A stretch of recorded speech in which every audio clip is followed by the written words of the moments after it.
Bienvenue dans ce nouveau live de la Fête de l'Aviation. La Fête de l'Aviation, cette année, un thème, l'aviation, nos héros. Et nos héros, eh bien, ils ne se limitent pas simplement à évoluer dans l'atmosphère. Parfois, ils dépassent la ligne de Kármán. Et en Europe, eh bien, on les appelle des spationautes. Nous allons parler, bien sûr, aujourd'hui d'espace en compagnie de Antoine Meunier. Bonjour Antoine. Bonjour Jean-François. Alors Antoine, pour te présenter brièvement, tu es le fondateur, le rédacteur en chef d'un journal qui est, on peut le dire, l'une des références francophones en matière de presse, mais sur la partie astronautique, qui s'appelle La Chronique Spatiale. .com, tout à fait, la chronique .com. spatiale.com, un site internet qui existe depuis plusieurs années maintenant, dans sa forme actuelle depuis un petit peu plus d'un an, et qui traite donc bien sûr de l'aspect technologique de l'espace, mais bien entendu des satellites, des lanceurs, du transport spatial et évidemment de l'exploration habitée et automatique. Et tu es également l'auteur de nombreux ouvrages sur le sujet, avec le dernier en date, Le vol habité européen, un long chemin. C'est aux éditions L'Harmattan et ça a été publié le 03-06 2022. Alors c'est vrai que les Européens dans le spatial, bien sûr, bon, le XXe siècle a été beaucoup marqué par cette guerre froide et le conflit entre le bloc de l'Est et le bloc de l'Ouest. C'est vrai que les Européens se font peut-être un peu moins visibles quelque part sur la scène internationale, mais en fait, ils sont déjà présents depuis de nombreuses années. Pourquoi Tout à fait. titrer un long chemin? Alors, moi, ce que j'ai voulu faire, tu me permettras, je vais montrer la couverture, le voici. Voilà, effectivement, hein, Voilà, il est publié chez l'Harmattan. Moi, ce que j'ai essayé de faire à travers de cet ouvrage, c'est une enquête qui m'a demandé à peu près 2 ans de travail, c'est de faire un petit peu un état des lieux de la filière vol habité en Europe depuis 40 ans, depuis ces 40 dernières années. Alors, déjà, ce qu'il faut dire, c'est que quand on parle du vol habité, on parle de quoi? En fait, on parle de deux choses. La première, c'est le moyen d'accès à l'espace dont on a besoin pour rejoindre notre destination. Et le deuxième point, bah, c'est justement notre destination. Cette destination, bah, ça se traduit sous forme de modules pressurisés. Et dans ce domaine, l'Europe a pris quand même à une très sérieuse expertise. Ça a commencé dès la fin des années 70, quand on a commencé à mettre en place ce qui allait devenir le module Space Lab, qui a volé sur la navette spatiale. Et aujourd'hui, bah, ce sont les modules habités, les modules qui composent notamment la Station spatiale internationale. Il y a une bonne partie des modules de l'ISS qui sont produits en Europe, dans une société qui s'appelle Thales Alenia Space, qui est basée à Turin. J'en viens au premier point qui nous intéresse. Le premier point, c'est donc le moyen de transport des astronautes. Alors, quand on parle du vol habité en Europe, on va évoquer bien sûr le programme Hermès.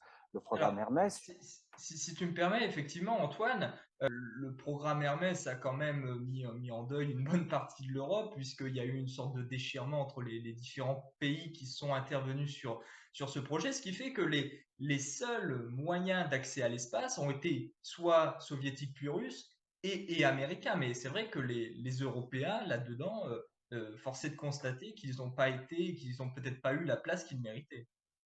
alors, les Européens ont voulu se lancer dans cette aventure au milieu des années 80 avec Hermès, mais ce programme s'est arrêté pour plusieurs raisons.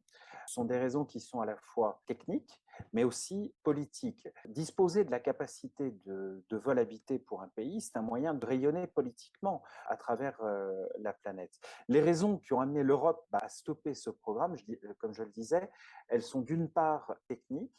En 86, il y a eu un événement assez dramatique qui est l'explosion de la navette Challenger après seulement 73 secondes de vol. Et puis, ce qui amène les ingénieurs européens à repenser complètement, ou tout du moins à repenser une bonne partie de la conception d'Hermès pour la doter d'un moyen de sécurité pour les astronautes. Et puis, le deuxième point, il est plus politique, donc, puisqu'on arrive en 1989 avec la chute du mur de Berlin, qui va annoncer 2 ans plus tard l'effondrement de l'Union soviétique. Alors du coup, En Europe, on se dit, bon, l'Union soviétique vient de disparaître, est en train de a disparu même. Du coup, on considère qu'envoyer des hommes dans l'espace par nous-mêmes, c'est quelque chose qui n'est plus du tout prioritaire. Donc, on décide de faire d'un côté des missions avec la Russie et de l'autre côté avec les États-Unis. L'impulsion de départ, elle est arrivée bien sûr avec la mission de Jean-Loup Chrétien en 82, PVH, premier vol habité. Mais après, heureusement, les astronautes, les ingénieurs ont eu la bonne idée de poursuivre cette amorce de collaboration qui a permis de faire plusieurs missions avec la Russie et les États-Unis. Et puis, quand même, si on a abandonné Hermès, on s'est dit, est-ce qu'on ne pourrait pas faire autre chose? Mais tout ça, bien sûr, je le dis dans l'ouvrage, cette autre chose, ça a été tenter de faire une capsule habitée. Ça n'a pas fonctionné, on a décidé de laisser ça de côté. Et puis, 20 ans plus tard, aujourd'hui, les choses, elles sont un petit peu différentes. Il y a la Chine qui est arrivée sur le devant de la scène avec le programme Shenzhou. Leur station spatiale est actuellement, au moment où on se parle, la station chinoise est en cours de construction. Il y a un autre module, un troisième module qui est attendu dans les prochaines semaines. Les Chinois ont eux aussi maintenant la capacité de pouvoir voler par eux-mêmes, de pouvoir faire voler leurs propres astronautes. Et puis surtout, il y a un quatrième pays. Il y a un quatrième pays qui rentre en ligne de compte, c'est l'Inde. L'Inde met sur pied, elle aussi, un programme de vol habité ambitieux, malgré tout. Les moyens, bien sûr, de l'Inde ne sont pas du tout les mêmes que ceux de la Chine, mais leur ambition, c'est d'arriver à mettre sur pied une mission habitée vraisemblablement à partir de 2024. Il faut dire que le programme Gaganyaan, c'est le nom, a été plusieurs fois retardé. Pour faire très court, ce qu'on peut dire sur Gaganyaan, c'est que ça doit se concrétiser par 2 vols automatiques de la capsule et une première mission avec au moins un astronaute à bord, vraisemblablement à partir de 2024.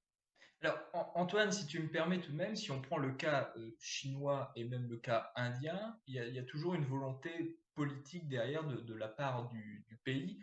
Je pense en particulier, il est vrai, à la Chine où les taïkonautes, tels qu'on les appelle, sont quand même idolâtrés.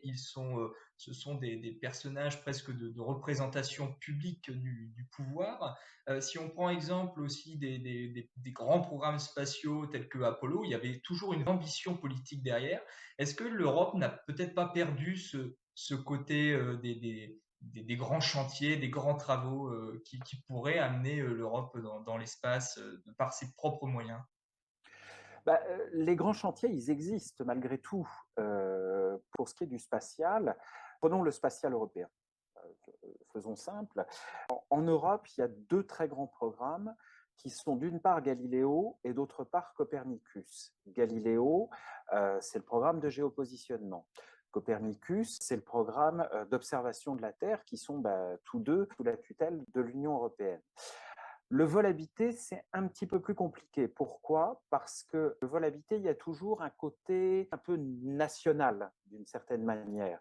Moi, quand j'écrivais mon enquête, mon bouquin, mes contacts me disaient il y a un sentiment de fierté nationale du peuple indien avec le programme Gaganyaan.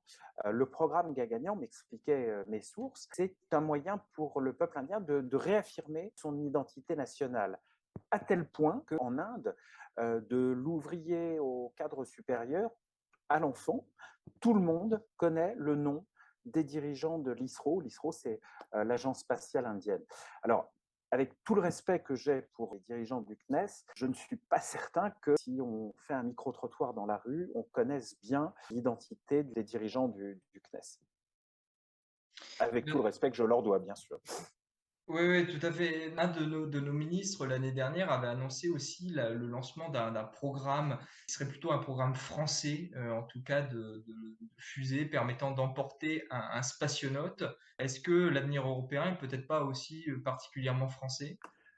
Alors, si on fait quelque chose, ça sera au niveau européen. Il faut être très clair.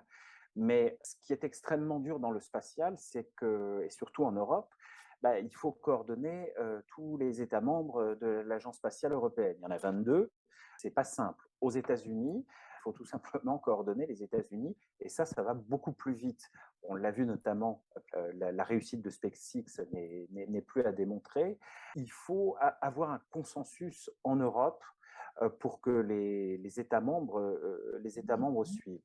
Si on fait quelque chose, si on décide de faire quelque chose, on commencera d'abord par lancer une étude de faisabilité afin de déterminer nos moyens, afin aussi de déterminer nos objectifs. Qu'est-ce qu'on veut faire? Où est-ce qu'on veut aller? Tout ça n'est pas simple, ça prend du temps, mais qui sait? Peut-être qu'il y aura cette fameuse étude de faisabilité qui sera lancée. Voilà, puisqu'en l'occurrence, je parlais du projet Maya qui va être à l'étude dans les prochaines années, qui est encore en cours. Alors, le projet Maya, c'est un projet de lanceur réutilisable, hein, il faut le préciser.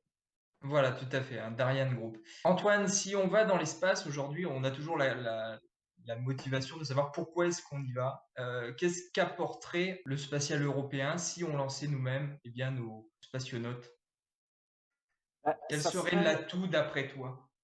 Quel serait l'atout? Déjà, on éviterait de passer par la concurrence pour lancer nos astronautes.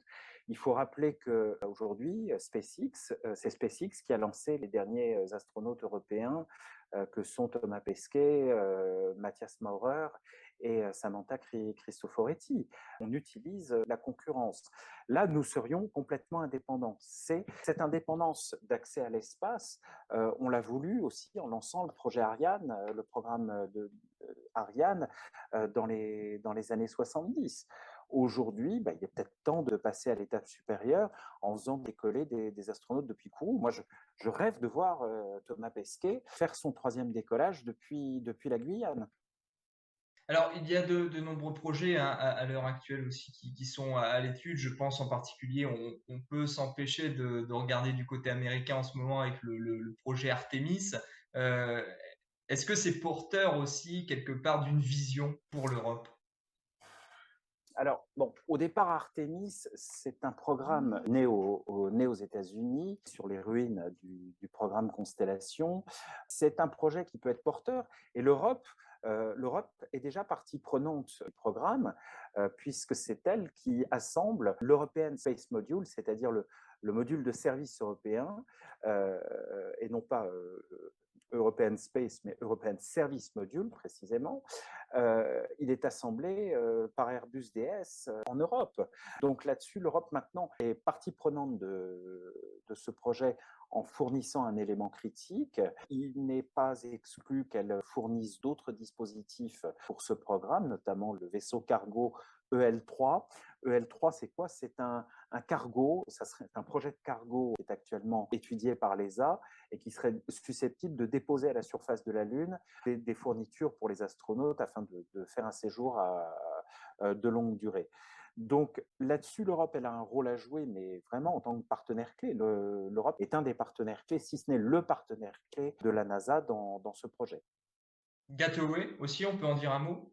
Alors, la station Gateway, bien évidemment, tout à fait, puisque les modules, on en revient d'ailleurs à ce que je disais tout à l'heure, les modules de la station Gateway ne sont pas faits aux États-Unis, ils sont faits, les principaux modules, et dont le module d'habitation de la station lunaire Gateway, qui tournera autour de la Lune dans quelques années, si tout va bien, ils sont faits à Turin par Thales Alenia Space.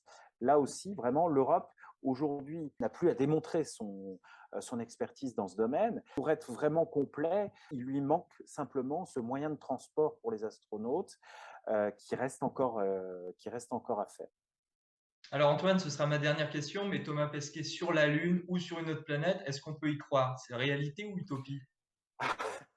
J'ai envie d'y Prenons l'exemple de la Lune. Prenons l'exemple de la Lune. Écoute, moi, j'ai envie d'y croire personnellement. Et peut-être que lui aussi, d'ailleurs, a envie d'y aller. Il me semble qu'il est aux États-Unis cette semaine pour le tir d'Artemis. Ce qu'on peut dire pour l'instant, c'est que l'Europe, l'ambition de l'Agence spatiale européenne, c'est d'avoir un ressortissant à la surface de la Lune vers 2030. Est-ce que ce sera Thomas? On va être chauvin, mais bon, on va dire, espérons que ce sera lui, mais il n'est pas impossible que ce soit un autre. Mais bon, moi j'espère que ce sera lui.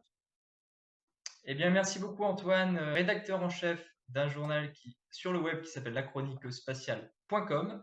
Et puis l'auteur de ce livre qui vient de sortir il y a quelques mois, qui s'appelle Le vol habité européen, un long chemin, qui est disponible aux éditions L'Harmattan et puis dans toutes les bonnes librairies, on imagine. Par correspondance auprès de l'éditeur, et je pense qu'il est possible de le trouver dans quelques librairies aussi. Merci beaucoup Antoine. Mais de rien. À bientôt.